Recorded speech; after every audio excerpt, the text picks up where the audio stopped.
শুনলে চমকে যাবেন, হজে না গিয়ে হজ কবুল হয়ে গেছে। কি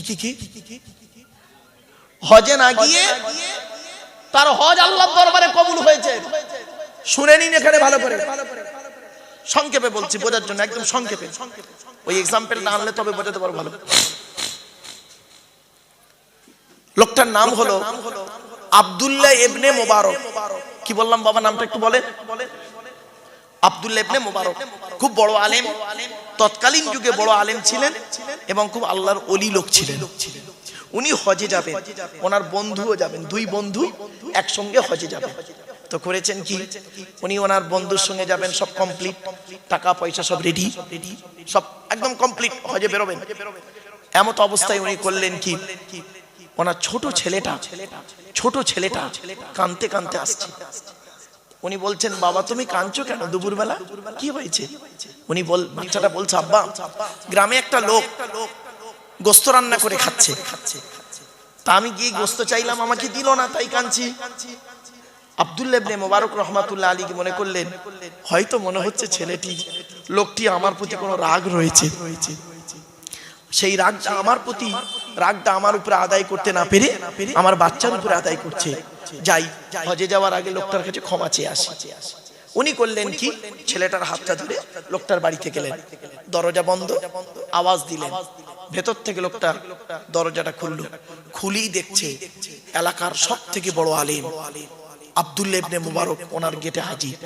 উনি বলছেন, হুজুর আসসালামু আলাইকুম।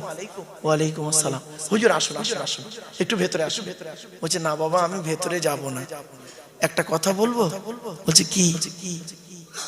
বলছে, এই বাচ্চাটা আমার বাচ্চা, তুমি জানো? তো বলছে, জি জানি তো হুজুর, আপনার বাচ্চা জানি। ও তুমি জানো? জি। তুমি আজকের বাড়িতে গোস্ত রান্না করে খাচ্ছ? বলছে, জি। আমার এই বাচ্চাটা তোমার কাছে একটু গোস্ত চেয়েছিল। তা বলছে, জি। তা বাবা, একটা বাচ্চাকে একটু গোস্ত দিলে ক্ষতি কি ছিল? তখন লোকটা ঝরঝর করে কাঁদছে, চোখ থেকে পানি পড়ছে। বলছে, বাবা কাঁদছো কেন? তখন কেঁদে কেঁদে লোকটা বলছে, হুজুর আজ 3 দিন হলো আমার বাড়িতে রান্না হয়নি, 3 দিন হলো বাড়িতে রান্না হয়নি, কচি কচি বাচ্চারা অনাহারে আছে। আজ সকালবেলা কাজে গিয়েছিলাম, দুপুর হয়ে গেছে, কোনো কাজ পাইনি, তাই আমি একটা বাপ তো, বুকটা ফেটে যাচ্ছে, খালি হাতে বাড়ি যাই কি করে, খুব চিন্তা করছি কি করে খাবো, বাচ্চাদের মুখের পানি চেয়ে, আমি তো একটা বাপ। রাস্তায় আস্তে আস্তে দেখতে পাচ্ছি রাস্তার ধারে একটা মরা হালাল প্রাণী, কি বললাম, মরা হালাল প্রাণী পড়ে আছে। আমি চারিদিকে দেখলাম, ছুরি নিয়ে ওই মরা প্রাণীর গোস্ত কেটে নিয়ে বাড়িতে এসে রান্না করে খাচ্ছি। মরা প্রাণীর মাংস কোরআনে আল্লাহ হারাম বলেছেন, তবে কাদের জন্য হালাল জায়েজ? অসহায় ব্যক্তির জন্য। কিছু বুঝতে পারছেন? অতএব হুজুর আমি তো অসহায় নিরুপায়, আমার জন্য মরা প্রাণীর গোস্ত খাওয়াটা হালাল, কিন্তু আপনি তো হাজী সাহেব হজে যাবেন, আপনার বাচ্চার জন্য এই মরা প্রাণীর গোস্ত খাওয়া হারাম। অতএব আমি যখন দেখলাম আপনার বাচ্চা এটা, তখন আমি কি করে আপনার বাচ্চাকে হারাম খাবারটা খেতে দিই? এই জন্য হুজুর বাচ্চাটাকে দিইনি, তাড়িয়ে দিয়েছি, একটু রাগ করেছি, তাই কেঁদে কেঁদে আপনার কাছে অভিযোগ করেছে। তো হুজুর মরা প্রাণীর গোস্ত আপনার বাচ্চাকে না দিয়ে যদি বড় অপরাধ করে থাকি, আল্লাহর রাস্তায় আপনি আমায় মাফ করে দিন, আল্লাহর রাস্তায় মাফ করে দিন। আব্দুল্লাহ ইবনে মুবারক রাহমাতুল্লাহ আলাইহির চোখ থেকে ঝরঝর করে পানি পড়ছে। বলছে, বাবা দাঁড়াও বাবা, আমি আসছি, দাঁড়াও আমি আসছি।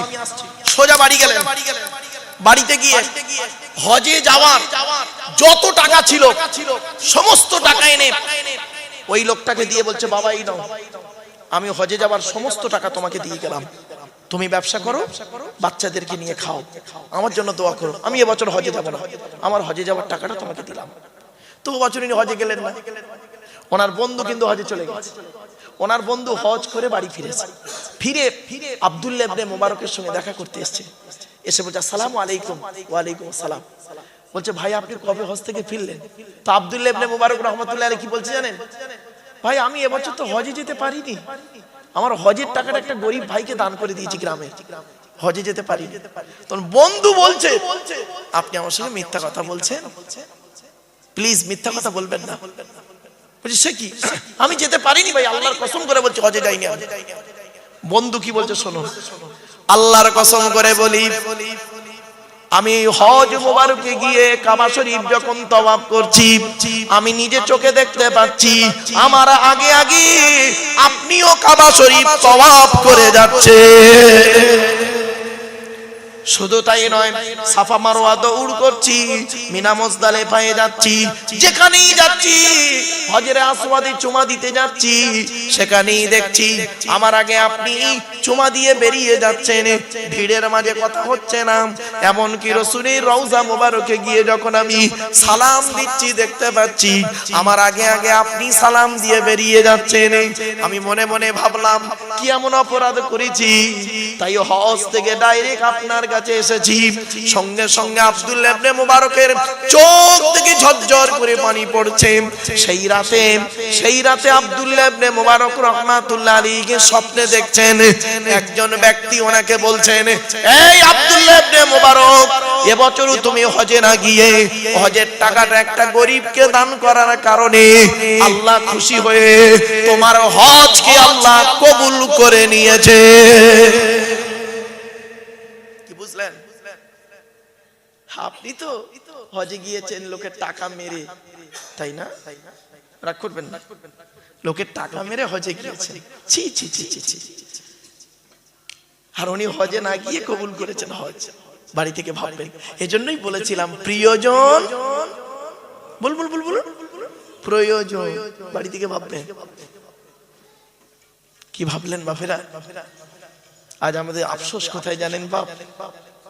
আপনাদের কাছে আমি করজোড়ে নিবেদন করে যাচ্ছি, কোরআনের আলোচনা হলো পৃথিবীর সর্বোৎকৃষ্ট আলোচনা। আচ্ছা বাপেরা, আপনারা জান্নাতের আশা করেন? আরে ভাই বলুন না, জান্নাত কার আশা করেন? হয়ে গেছে। আপনি আল্লাহকে ভালোবাসেন? আরে ভাই বলুন, আল্লাহ কি আপনাকে ভালোবাসে? ব্যাস, আপনি যেদিন বুঝতে পারবেন আল্লাহ আমাকে ভালোবাসে, সেদিন আপনার জীবনটা সার্থক। আপনি নবীকে ভালোবাসেন, নবী কি আপনাকে ভালোবাসেন? ওই খবরটা নিন। এই যুবক ছেলেরা, তুমি শাহরুখ খানকে ভালোবাসো না? শাহরুখ খান কি তোমার ভালোবাসে? ওই খবরটা নিন।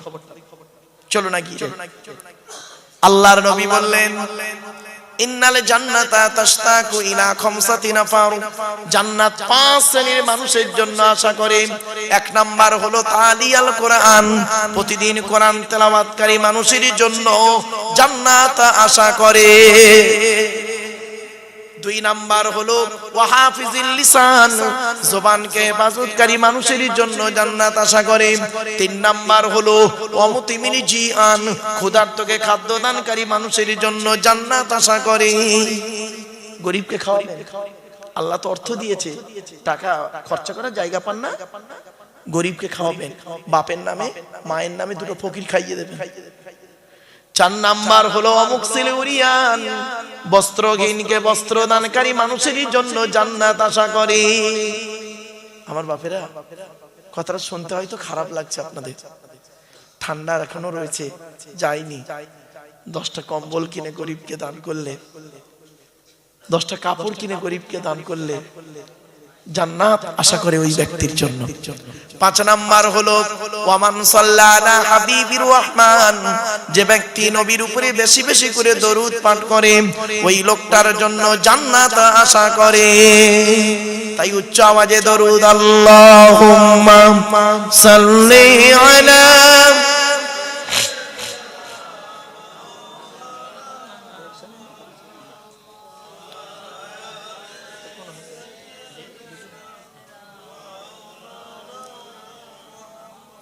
আসলে কি জানেন, শেষ দিনের শেষ রাতে শেষ লগ্নের জলসা তো, এই জন্য আপনাদের আমি অনুরোধ করছি, জলসা যখন দেবেন দয়া করে রাত 12টার উপরে যাবেন না। 12টার পরে না মানুষের ওয়াজ শোনার মেন্টালিটি ভালো থাকে না। কথা বুঝতে পারছেন? যদি আপনাদের খুব এ যায় 11টা থেকে 12টা করবেন, এর বেশি যাবেন না। একটা বক্তা আনবেন, ব্যাস 2 দিনে 2টো বক্তা করবেন, 3 ঘন্টা করে হয়ে যাবে, 9টা 12টা। না না, আল্লাহ নানা গুলোকে ডাকবে, এদিকে এদিকে। দুটো মেয়ে দিয়েছিলাম, বড় জামাইটা চাকরি করত আর ছোট জামাইটা মাঠে খাটতো। বড় জামাইটা যখন তার মেয়ে বাচ্চা বউ নিয়ে আসতো তোর বাড়ি, বড় বড় মাছের মাথা, খাসির গোস্ত, গরুর গোস্ত, মুরগির গোস্ত খাওয়াতি কিনা। আর ছোট জামাইটা গরিব, ও বেচারা কম আসতো, এলে তার প্রতি তোর গুরুত্ব ছিল না। তোর মতো নানা আজকের জাহান্নামী। বাবাজি, স্বামী, পিতা, ভাই, ছেলে, চাচা, বোনাই, দেওর, খালু, জামাইবাবু, মামা, দাদু, নানা, এই 10টা শ্রেণীর বাইরে কেউ আছেন? দয়া করে একটু হাতটা তুলবেন, আমি তাকে সালাম করব।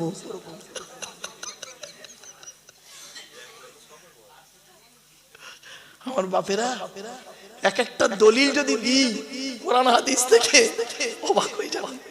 আমার বাপেরা বাড়িতে গিয়ে ভাববেন, আজকের বাড়িতে গিয়ে বালিশে মাথা রেখে এই হতভাগার কথাটা মনে রাখবেন আর শুয়ে শুয়ে চিন্তা করবেন, আচ্ছা আমি কি দায়িত্ব পালন করেছি? যদি মনে হয় এই 10টা দিক আমার ঠিক আছে, সকালবেলা উঠে বলবেন ইনশাআল্লাহ, ইনশাআল্লাহ আমি জান্নাতি। আর নইলে মরণ পর্যন্ত চেষ্টা করে যাবেন এই 10টা হক যেন আমাকে না ধরে কিয়ামতের মাঠে। আমার বাপেরা, আপনি কি ভাবলেন শুধু যদি নামাজটার নাম ইসলাম হতো, শুধু যদি রোজা রাখার নাম ইসলাম হতো, তাহলে এই কিতাবটা 22 বছর 9 মাস 14 দিন ধরে 6666টা আয়াত পাঠাতেন না। ছোট্ট একটা কাগজে আল্লাহ আকাশ থেকে খালি লিখে দিতেন আকিমুস সালাত ও সওম রমজান, এই দুটো কাগজ লিখে উড়িয়ে উড়িয়ে ছেড়ে দিতেন, এ তোরা নামাজ পড়া রোজা রাখ, জান্নাতে ঢুকে পড়বি। বাপেরা, ইমানের কতগুলো ভাগ জানেন? ইমানের কোরআনে আছে সর্বাধিক 30টা, সর্বনিম্ন 5টা, আর হাদিসে আছে 70টা, টোটাল 100টা ভাগ। আমার বাপেরা, অনেক আলোচনা বা দেখতে দেখতে অনেকক্ষণ মুখে ফেলেছি। চলুন বাবা একটু রাসূলের সামনে দাঁড়িয়ে একটু সালাত ও সালাম পাঠ করব। ইয়া ও বাবা, এই কিয়াম নিয়ে মারামারি মৌলবীদের মধ্যে। বহুদিন আগের কথা, একটা থানার ওসি, খুব মনে পড়ে জানেন, এক থানার ওসি, হিন্দু ওসি, আমার ভক্ত, বলছে স্যার এই আপনাদের ধর্মে না এই একটা কিয়াম নাকি আছে? বললাম হ্যাঁ, কি হয়েছে? বলছে এক জায়গায় বাহাস নাকি বাঁশ বলছে ওইসব হবে। ও তো জানে না বেচারা বাহাসটা কি। কি হলো তারপর? বলছে 2 পার্টি থানায় দরখাস্ত দিল। ভালো, এবার গিয়ে দেখছি, আমি আমার ব্যাটালিয়ন নিয়ে গিয়ে দেখছি 2টো স্টেজ করা দুদিকে। এদিকে দেখছি বয়স্ক লোকেরা ইসলাম ধর্মে, আর অনেক মোটা মোটা কিতাব বই আছে, আর এদিকে দেখছি বয়স্ক কিছু লোক, মোটা মোটা কিতাব, আর সামনে জনগণ বসে আছে। তা কি হবে? কিয়ামের বাস হবে। এরা এক দল, এরা এক দল। বিচারক কে? আমি বিচারক। বলে আমি কিয়ামের কিছুই বুঝি না, হিন্দু মানুষ, আমাকে ওরা বিচারক করেছে। এবার আমি দেখছি এই দলটা যা বলছে যুক্তি দিয়ে বা সব বই টই খুলে দেখাচ্ছে, মনে হচ্ছে ঠিক বলছি। আবার এই দলটা যত মনে হচ্ছে এরাও ঠিক বলছে। আমি কিছুই করতে পারলাম না। তারপরে দেখি নিজেদের মধ্যে ঝগড়া লেগে গেল। ওই জনগণ ঝগড়া মারামারি লেগে গিয়ে লাস্টে কি হলো? লাস্টে করলো কি? আমি দেখলাম এটা খুব বেগতিক, খারাপ অবস্থা, খারাপ। আমি ব্যাটালিয়নকে বললাম এই লাঠি চার্জ করো। করতে 2-4 জন ছড়ে গেল। এদের 6 জন, ওদের 6 জনকে থানায় এনে মসলেকা লিখে ছেড়ে দিলাম। হাইরে মুসলমান, তোমরা কিয়ামের বাস করছো নিজেদের মধ্যে, আর বিচারক করছো একজন হিন্দু থানার ওসিকে। সে বেচারা কিছু জানে না। এজন্য আপনাদেরকে বলে যাচ্ছি, এই কিয়াম নিয়ে বাবা মারামারি ঝগড়া করবেন না, খবরদার করবেন না। মুস্তাহসান জায়েজ, নিজেদের মধ্যে মারামারি ঝগড়া করে বিভেদ তৈরি করবেন না। চলুন সালামকে ফরজ মেনে কিয়ামকে মুস্তাহসান মেনে করছি। কেন? ওয়াসাল্লিমু তাসলিমা, আল আমরু লিল উজুব মুসাল্লামাস সুবুত। দয়া করে মেহেরবানি করে আমরা পড়ব। চলুন। ইয়া নবী সালামুন। বাবা যাদের এগুলো মুখস্থ নেই, এই সূরা ফাতিহা, কুল হুয়াল্লাহ, দরুদ শরীফ যাদের মুখস্থ নেই বাবা, দয়া করে সুবহানাল্লাহ সুবহানাল্লাহ বলবেন। অনেক সময় কি হয় জানেন, ওর তো এটা মুখস্থ নেই, ও ঠোন নাচছে, এও দেখে দেখে ঠোন নাচছে, আদৌ কিচ্ছু বলে। আল্লাহ বলছি কি রে আদমের সন্তান। না বাবা, আরেকটা কথা বলি, আপনাদের তাবারুকের ব্যবস্থা বসিয়ে খাবেন হুজুর। বাবা তাবারুকের ব্যবস্থা আছে, একটা অনুরোধ করছি আপনাদের, এখানে কি বসিয়ে খাবেন না টেবিল চেয়ার? আচ্ছা অনুরোধ করছি বাবা, একটা কি বলবো বলবো দয়া করে নিজের জুতোটা দেখে নেবেন, অন্যের জুতো গলিয়ে চলে যাবেন না। ভালোর জন্য বললাম বাবা, কথাটা হয়তো শুনতে টক লাগলো কিন্তু বাস্তব কথা। এদিন নামাজ পড়ুন, রোজা রাখুন, কারোর জন্য নামাজ মাপ নাই, রোজা মাপ নাই, বিশেষ ব্যক্তি বিশেষ কারণ ছাড়া। অর্থ থাকলে হজ করুন, যাকাত আদায় করুন, স্ত্রীর হক আদায় করুন, পিতামাতার সেবা যত্ন করুন, ভাই ভাই মিলেমিশে চলুন, প্রতিবেশীর উপকার করুন। মানুষের উপকার করতে না পারলে ক্ষতি করতে যাবেন না। একটা কথা মনে রাখবেন, আল্লাহ ছাড় দেয়, ছেড়ে দেয় না, এ কথাটি যেন আপনার মাথায় থাকে। আর একটা কথা বলে যাচ্ছি, রোজিপুরের মানুষ বাপেরা, কাপনের পকেট নেই, কাপনের পকেট নেই। আমাদের আসার রাস্তাটা হলো একটা, যাওয়ার রাস্তা অনেকটা। আসার রাস্তা একটা মানে আমরা বাপের পৃষ্ঠ হতে মায়ের পেটে থেকে পৃথিবীর মুখ দেখেছি প্রত্যেকেই, কি হিন্দু কি মুসলিম। যাওয়ার রাস্তা আমাদের কিন্তু অনেকটা, কেউ শ্মশানে, কেউ কবরে, কেউ গর্তে। মনে রাখবেন, এ জীবন শুরু হয়েছে 150 টাকায়, এ জীবন শেষ হবে 1500 টাকায়। এ জীবন শুরু হয়েছে 150 টাকায়, মানে জীবনের প্রথম কাপড়টা আপনি নিজে পরতে পারেননি, অন্যেই পরিয়ে দিয়েছিল, তার দাম ছিল খুব বেশি হলে 1 থেকে 150 টাকা। এ জীবন শুরু হয়েছে 150 টাকায়। আর যেদিন মারা যাবে, যদি আপনার লাশটা পাওয়া যায়, আপনার যে কাপড়টা পরানো হবে নিজে তো পরতে পারবেন না, অন্যেই পরিয়ে দেবে, তার দাম হবে খুব বেশি হলে 1000 থেকে 1500 টাকা। মনে রাখবেন, চোখ দুটো বন্ধ হয়ে গেলে সব শেষ। এজন্য পৃথিবীতে এমন কিছু স্মৃতি রেখে যান, যারা শুধু মরে নাহি দেয় প্রাণ, তাদের কবু কোনোদিন করেনি সম্মান। মনে রাখবেন, কথাগুলো আপনাদের কাছে রাখলাম।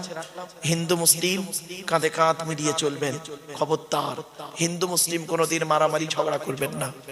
সৃষ্টিকর্তার আরাধনা উপাসনার পদ্ধতিটা আমাদের আলাদা হতে পারে, মানুষ হিসেবেই প্রত্যেকেই আমরা হলাম আদমের সন্তান।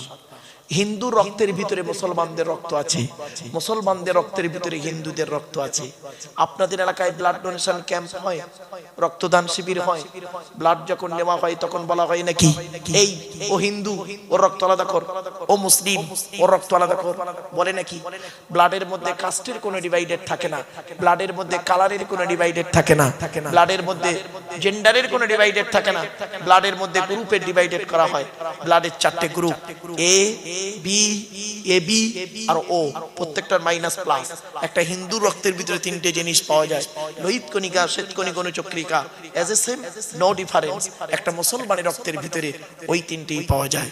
মনে রাখবেন, বিয়ের সময় আপনি যখন বিবাহ করেছিলেন 5 লাখ টাকা খরচা করেছেন, লোকের খাইয়েছেন, 500 জন লোককে খাইয়েছেন আপনি। তা আপনি যখন বিয়ের সময় 500 জন লোককে খাওয়ালেন, তার আপনার স্ত্রীর যখন পেটে বাচ্চা, ডাক্তার বলল 2 বোতল রক্ত লাগবে, একটাও তো খুঁজে পাননি কাউকে। তা কাকে খাইয়েছিলেন বিয়ের সময়? কাদেরকে খাইয়েছিলেন? যারা আপনার বিয়েতে খেয়েছে, কে আপনার দুর্নাম বদনাম করেছে। আর আপনার বইয়ের সিজারের সময় 2 বোতল রক্ত দেবার মতো কি হয়েছে খুঁজে পাননি, এটাই ওটাই সেটাই খুঁজছেন পাগলের মতো। বাপেরা, কথাটা শুনতে হয়তো সাময়িক খারাপ লাগছে, অতি বাস্তব কথা।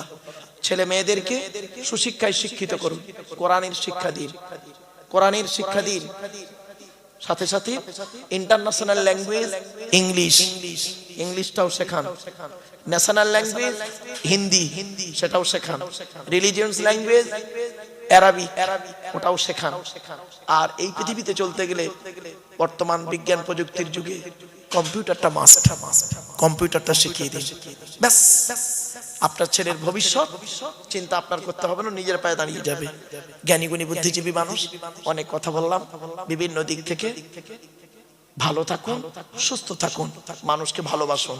মা বোনেদের জন্য, বিশেষ করে যুবতী মেয়েদের জন্য, এই গ্রামের যুবতী মেয়েদের জন্য একটা বার্তা আমার তরফ থেকে। কি? সামনের দিকের পাটা ফেলবে সাবধানে, পেছন দিক থেকে পাটা তুলবে সাবধানে। যুবতী মেয়েদেরকে বলছি, পেছন থেকে পাটা তুলবে সাবধানে, সামনের দিকে পাটা ফেলবে সাবধানে। অর্থাৎ কোথা থেকে পাটা তুলছো, কোথায় ফেলছো, ঠিক রেখো। আবেগ আর বিবেক, মনে পড়ছে মা? আবেগে এমন কোনো কাজ করে ফেলো না, বাম্মার মান সম্মান খাইয়ে দিয়ে তোমার লাইফটা নষ্ট করো না। মনে রেখো, তোমার জন্য সৃষ্টিকর্তা সেটিং করে রেখেছে একজনকে একজন, মনে রেখো। আর একটা হলো কি, মা বোন মেয়েদের জন্য আর একটা কথা, পাকাল মাছের মতো জীবন যাপন করো। পাকাল মাছ বুঝে আপনারা বোঝেন কোথায় থাকে? পাখির ভিতরে, গায়ে কাদা লাগে না। পাকাল মাছের মতো জীবন যাপন করো মেয়েরা। কথাটা বাড়িতে গিয়ে খুব ডিপলি কথা বাড়িতে গিয়ে ভেবো। আসুন, কোরআনের মাহফিল দেবেন আপনারা। আমি আপনাদেরকে অর্ডার করছি না, আমি আপনাদেরকে অনুরোধ করছি। অর্ডার করার অনুমতি আল্লাহ আমাকে দেয়নি, অর্ডার করার অনুমতি আল্লাহ আমাকে দেয়নি। আমাকে আল্লাহ বলেছেন অনুরোধ করার অনুমতি দিয়েছেন। কথাটা কেন বললাম? খুব সূক্ষ্ম পয়েন্ট। অর্ডার করবেন কে? আল্লাহ। অর্ডার করবেন নবী। তাহলে আমরা কি করব? আমরা আল্লাহর অর্ডারগুলো নিয়ে, নবীর অর্ডারগুলো নিয়ে আপনাদের কাছে অনুরোধ করব। ঠিক না বেঠিক? আল্লাহ এই বলেছেন, নবী এই করেছেন, আমি আপনি চলুন দুজনে মিলে করি। যদি পৃথিবীতে শান্তিতে থাকতে পারি, ইনশাআল্লাহ পরকালে জান্নাত পাবো। এই হলো ওয়াজের মূল জিনিস। আজ আমি কয়েক কটা কথা আপনাদেরকে বলবো বাপ, একটু ধৈর্য সহকারে শুনতে হবে। অসুবিধা হবে বাবা? হাতে আপনাদের একটু সময় আছে তো? ইনশাআল্লাহ চলেন। আমি বক্তব্য শুরুতেই চারটি শব্দ বলে নিই। প্রথম চারটি শব্দ বলবো, এই চারটি শব্দ আপনারা খুব গুরুত্ব দিয়ে মাথায় রাখুন। বক্তব্য শুরুতেই চারটি শব্দ। এক নাম্বার, প্রিয়জন। প্রয়োজন, কি বললাম? খুব মারাত্মক শব্দ, কিন্তু মাস্টার ডিগ্রি ছেলেদেরকে সেদিন বলছিলাম যে এই চারটি শব্দ বলছে স্যার মারাত্মক জিনিস। এক নাম্বার হলো প্রিয়জন, প্রয়োজন। আপনি কি আল্লাহর প্রিয়জন না প্রয়োজন? এখানে বসে ভাবুন। আমরা হলাম আল্লাহর প্রয়োজন। কিরকম দেখবেন? বিপদে পড়েছি, আল্লাহকে ডাকছি, রব্বানা যালামনা আনফুসানা ওয়া ইল্লাম তাগফির লানা, খুব ডাকা ডাকছি। বিপদ থেকে উদ্ধার হয়ে গেলুম, আল্লাহকে ভুলে গেল। এটা হলো প্রয়োজন। আর প্রিয়জন যারা হয়, তারা সুখ দুঃখে সব সময়তেই আল্লাহকেই ডাকে। তারাই হলো আল্লাহর ওলি, মাকবুল, মঞ্জুর বান্দা। এবার আপনি উদাহরণগুলো নিয়ে নিন, নাম আর বলছি না, একদম নবী থেকে নিয়ে আর আল্লামা রুহুল আমিন সাহেব পর্যন্ত ক্লিয়ার, একদম সহজ শব্দ। চলুন এখানে বসে বসে আপনারা ভাবুন। আজ আপনার স্ত্রীকে গিয়ে বলবেন যে আমি তোমার প্রিয়জন না প্রয়োজন? তবে মা বোনরা শুনে ফেলেছে তো, উত্তরটা যত্ন করে দেবে, এখন চিন্তা নেই। আমি একটু হাসি চলে বলি বাপ। চলেন, 2 নাম্বার হলো কি? আবেগ আর বিবেক। কি বললাম বাবা? আবেগ আর বিবেক। ইসলাম আবেগের ধর্ম নয়, ইসলাম হলো বিবেকের ধর্ম। ইসলামে আবেগের কোনো জায়গা নেই। একটা এক্সাম্পল দেবো, উদাহরণ দেবো, বা কোরআন থেকেই দিই, চলুন। আল্লাহ নবী একদিন দাঁড়িয়ে আছেন, জানেন, সাহাবীদেরকে বলছেন, তোমরা আমাকে ওই রকম সম্মান করিও না। কিরকম সম্মান? পূর্ববর্তী নবীদের উম্মতেরা তারা তাদের সম্মান করতে গিয়ে যেমন জাহান্নামী হয়েছে, ওই রকম সম্মান আমাকে তোমরা করো না। তখন একজন ব্যক্তি বললেন, হে নবী, পূর্ববর্তী লোকে নবীদের উম্মতেরা তারা তাদের নবীকে সম্মান করতে গিয়ে জাহান্নামী হয়েছে, নবীকে সম্মান করলে আবার জাহান্নামায় যায়? নবীজি বললেন, হ্যাঁ। সাহাবীরা পুরো চুপ। সঙ্গে সঙ্গে আল্লাহ পাক কোরআনের এই আয়াতটা তখন নাজিল করে দিলেন। কোথায় আছে আয়াতটা? 10 নম্বর পারার 10 নম্বর পৃষ্ঠা 11 নম্বর লাইনে, সূরার নাম সূরা তাওবার 30 নম্বর আয়াতে আল্লাহ বলেন, ওয়াকালাতিল ইয়াহুদু উযাইরু ইবনুল্লাহ। ইহুদিদের হেদায়েতের জন্য আল্লাহ একটা কিতাব পাঠিয়েছিলেন, তার নাম হলো তাওরাত। আর একটা নবী পাঠিয়েছিলেন, নবীটার নাম হলো মুসা। পরবর্তীতে আরেকটা অনেক নবী পাঠিয়েছেন, তার মধ্যে আরেকটা নবীর নাম হলো হযরতে উযাইর আলাইহিস সালাতু সালাম। উযাইর নবীকে ইহুদিরা ভক্তি করতে করতে করতে করতে আবেগে বলে ফেললো, এই উযাইর নবী নয় তো কি? উযাইর আল্লাহর বেটা। নাউজুবিল্লাহ বলো। দেখলেন আবেগ কোথায় নিয়ে গেল? খ্রিস্টানরা কি করলো? ওয়াকালাতিন নাসারাল মাসীহ ইবনুল্লাহ। নাসারারা কি করলো? ওরা আবার 3 দলে বিভক্ত হলো। এক দল বলল, এই ঈসা নবী নয়, ঈসাকে কেউ নবী বলবে না। তো কি? ঈসা নিজেই আল্লাহ। নাউজুবিল্লাহ বলো। ভক্তি কোথায় নিয়ে গেল দেখলেন? আবেগ।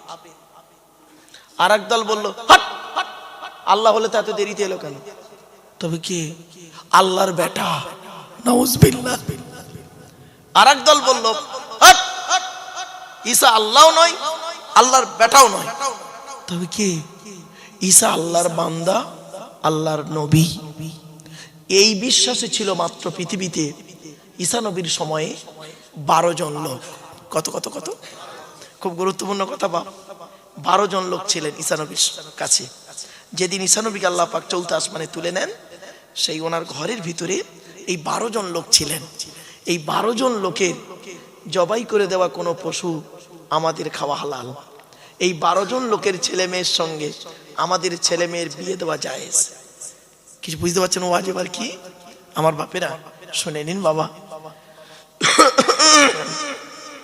তো 2 নম্বর শব্দটা কি বললাম? আবেগ আর কি? বিবেক। প্রথম শব্দটা কি বলেছিলাম? প্রিয়জন, প্রয়োজন। দ্বিতীয় শব্দ বললাম। তৃতীয় শব্দটা শোনো, ভালোবাসা, ভালো লাগা। দুটো কিন্তু এক নয়। ভালো লাগাটা হলো ক্ষণস্থায়ী, আর ভালোবাসাটা হলো চিরস্থায়ী। এখন আমার আপনার ভালো লাগছে, 2 ঘন্টা পরে নাও লাগতে পারে, ঠিক না বেঠিক? আর ভালোবাসাটা সর্ব অবস্থাতেই লাগে, এটা মাথায় রাখুন। 4 নাম্বারটা খুব ইম্পর্টেন্ট, খুব ইম্পর্টেন্ট, খুব ইম্পর্টেন্ট। কি? ইতিহাস, পরিহাস। কি বললাম বাবা একটু বলেন? পরিহাস। আচ্ছা, পরিহাস শব্দের অর্থ জানেন? ঠাট্টা করা, ঠাট্টা করা। শুনে নিন, জীবনে যদি উন্নতি করতে পারেন, চাইছে ধর্মের দিকে হোক, ব্যবসার দিকে হোক, শিক্ষার দিকে হোক, সামাজিক দিকে হোক, যে কোনো দিকে, জীবনে যদি উন্নতি করতে পারেন, আপনার গায়ের ছেঁড়া জামাটা হবে জনগণের ইতিহাস, ঠিক না বেঠিক? আর যদি জীবনে উন্নতি করতে না পারেন, তাহলে আপনার গায়ের সুন্দর পোশাকটা হবে জনগণের পরিহাস। জ্ঞানীগুণী বুদ্ধিজীবী মানুষ, আলোচনার শুরুতেই এই 4টে শব্দ বললাম, আর আজকে আলোচনাটা হবে এই 4টে শব্দকে ঘিরে কোরআন এবং হাদিসের আলোকে। আলহামদুলিল্লাহ আলহামদুলিল্লাহি ওয়া কাফা ওয়া সালামুন আলা ইবাদিহিল্লাযীনা ইসতাফা আম্মা বা'দ ফাকাদ ক্বালা আল্লাহু তাআলা ফি কালামিল মাজিদ ওয়াল ফুরকানিল হামিদ আউযু বিল্লাহি মিনাশ শাইতানির রাজীম বিসমিল্লাহির রহমানির রহিম ওয়া নাযালনা আলাইকাল কিতাবা তিবয়ানাল লিকুল্লি শাইইন ওয়া হুদাম ওয়া রাহমাতাম ওয়া বুশরা লিল মুসলিমিন। কোরআনের এই আয়াতটি 14 নম্বর পারার 16 নম্বর পৃষ্ঠার 4 নম্বর লাইনে সূরার নাম সূরা নাহলের 89 নম্বর আয়াতে আল্লাহ বলেন, নবী তোমার উপর আমি এই কোরআন অবতীর্ণ করেছি। পৃথিবীর সমস্ত জিনিসের বর্ণনা এই কোরআনের ভিতরে ডাইরেক্ট ইনডাইরেক্ট দলিল সহ আমি আল্লাহ পাঠিয়ে দিয়েছি। আপনারা কোরআন থেকে কি নেবেন বলুন? এখানে ভৌত বিজ্ঞান নেবেন, কোরআনে আছে। জীবন বিজ্ঞান নেবেন, কোরআনে আছে। ভূগোল নেবেন, কোরআনে আছে। পরমাণু বোমা নেবেন, কোরআনে আছে। রাজনৈতিক জীবন, পারিবারিক জীবন, সাংসারিক জীবন, অর্থনৈতিক জীবন, ইহকাল পরকাল, জান্নাত জাহান্নাম, মায়ের পেটে আসা থেকে পৃথিবীর মুখ দেখলেন, আবার মারা গেলেন, কবরে ঢুকলেন, কিয়ামতের মাঠে উঠলেন, বিচার, কি নেবেন? সবই রয়েছে এর ভিতরে। কি নেবেন? এই জন্য আল্লাহ অন্য আয়াত দিয়ে সুন্দর করে পৃথিবীর মানুষকে বুঝিয়ে দিচ্ছেন। কি 15 নম্বর পারা 18 নম্বর পৃষ্ঠা 14 নম্বর লাইন সূরার নাম সূরা কাহফের 54 নম্বর আয়াত। ওয়ালাকাদ সাররাফনা ফি হাযাল কুরআন লিন-নাস মিন কুল্লি মাসাল ওয়া কানাল ইনসানু আকসারা শাইইন জাদালা। এর বাংলা মানেটা শুনে চমকে যাবেন। দেখুন আল্লাহ বলছেন, আমি আল্লাহ এই কোরআনের ভিতরে পৃথিবীর সমস্ত জিনিসের বর্ণনা উদাহরণ সহ মানুষের জন্য সুন্দর করে বলে দিয়েছি। বেশিরভাগ মানুষ এ কোরআন বোঝে না, না বুঝে নিজেদের মধ্যে খালি মারামারি ঝগড়া করে। ঠিক না বেঠিক? ওয়াকানাল ইনসানু আকসারা শাইইন জাদালা। বেশিরভাগ মানুষ আল্লাহ বলছেন এ কোরআন বোঝে না, না বুঝে নিজেদের মধ্যে মারামারি ঝগড়া করে। আমার বাপেরা, চলো একটা একটা করে আপনাদেরকে টু দি পয়েন্টের উপরে কথাগুলো বলার সুযোগ দিন। জলসা যখন দেবেন দয়া করে আপনাদের আমি অনুরোধ করছি 3টে জিনিসকে ঠিক রাখবেন। কটা বাপ? 3টে জিনিস। কি কি? 1 নাম্বার বক্তা, 2 নাম্বার কমিটি, 3 নাম্বার শ্রোতা। বক্তার কি দেখবেন বাপ? দয়া করে 2টো জিনিস দেখবেন। 1 নাম্বার দেখবেন বক্তাটি সত্যিকারের আলেম কিনা। কি বললাম বাবা? সত্যিকারের আলেম কিনা। শুধু ডিগ্রি থাকলে হবে না বাপ, বক্তাটির আমল আছে কিনা, বক্তাটি নিজে 5 ওয়াক্ত নামাজ পড়ে কিনা, বক্তাটি রমজান মাসে রোজা রাখে কিনা, বক্তাটি ওর ছেলে মেয়ের হক আদায় করে কিনা, বক্তাটি ওর পিতামাতার সেবা যত্ন করে কিনা, বক্তাটি ভাই বোনের সঙ্গে সুসম্পর্ক রাখে কিনা, বক্তাটি ওর প্রতিবেশীর সঙ্গে ভালো আচরণ করে কিনা, বক্তাটির ওর স্ত্রীর সঙ্গে ভালো আচরণ করে কিনা। খুব ইম্পর্টেন্ট, বক্তাটির চরিত্রটা ঠিক আছে কিনা। আমি বলিনি কিন্তু, নবী পাক সাল্লাল্লাহু আলাইহি ওয়াসাল্লাম বলছেন। হাদিসটা এবার শুনুন। আল্লাহ নবী বললেন, কোন আলিমান, হাক্কানি আলেম হও। কোন আলিমান, হাক্কানি আলেম হও। হাক্কানি আলেম হতে পারোনি, ঠিক আছে। আও মুতাআল্লিমান, হাক্কানি আলেমের ছাত্র হও, তাও সুযোগ পাওনি, ঠিক আছে। আও মুস্তামিয়ান, হাক্কানি আলেমরা যেটা বলে মনোযোগ সহকারে শ্রবণ করো, আমল করো, তাও সুযোগ পাওনি, ঠিক আছে। আও মুহিব্বান, হাক্কানি আলেমদেরকে অন্তর দিয়ে ভালোবাসো। ওয়ালা তাকুন খামিসান ফাতুহলিকু, 5 নাম্বারটা হতে যেও না, জাহান্নামী হয়ে যাবে। আমি বলিনি, নবী বললেন। এখন প্রশ্ন হলো হাক্কানি আলেমকে, চলুন এবার দেখি হাক্কানি আলেম কাকে বলে। গালে দাড়ি থাকলে, মাথায় টুপি দিলে, বড় পাঞ্জাবি পরলে, কোরআনের আয়াত বেশি বললে, হাদিস বেশি বললে, না গো বাবা, তাকে হাক্কানি আলেম বলে না। নবীজি বলছেন, হাদিস আল্লাহ রাসূল বলছেন, হাক্কানি আলেম কে?